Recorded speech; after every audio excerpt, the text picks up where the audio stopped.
Hello guys, আমি জ্যোৎস্না। ফুলকপির একটা নতুন রেসিপির সাথে আজকের এপিসোডটা আমি স্টার্ট করছি। নারকোল আর টক দই দিয়ে এই ফুলকপির রেসিপিটা আমি বানিয়েছি।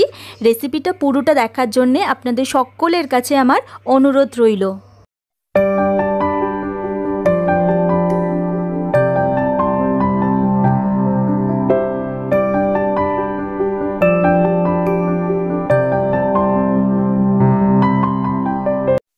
এই রেসিপির জন্যে ফুলকপি আর আলু আমি কেটে ভালো করে ধুয়ে নিয়েছি।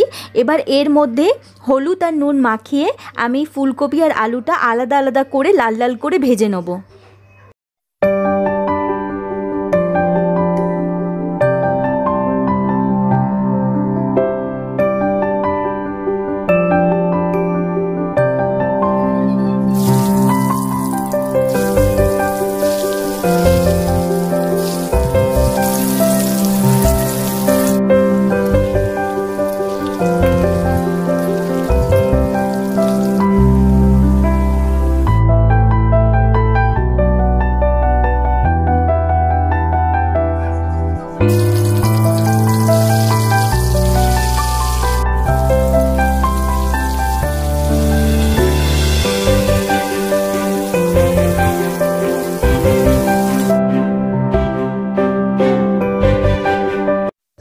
এবার কাঁচা লঙ্কা, নারকেল আর টক দই ভালো করে আমি একদম মিহি করে পেস্ট করে নেব।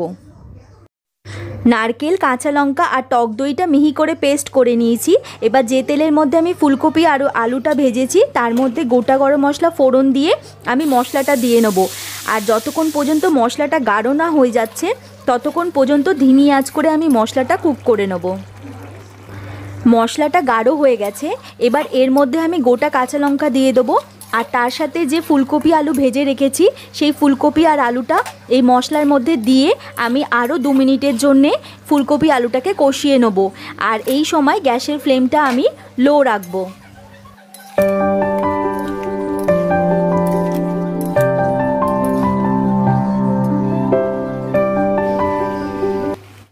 এবার এর মধ্যে আমি 1 কাপ মশলা জল দিয়ে দেবো আর পরিমাণ মতো নুন দিয়ে আরও 2 মিনিট আমি কুক করে নেব। আর এই সময় গ্যাসের ফ্লেমটা আমি লো রাখবো।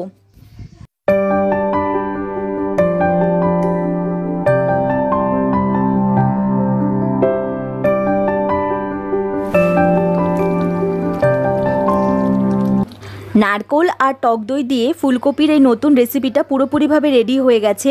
এবার ওপর থেকে আমি রোস্টেড কসুরি মেথি দিয়ে আমি এই ফুলকপির রেসিপিটা পরিবেশন করব।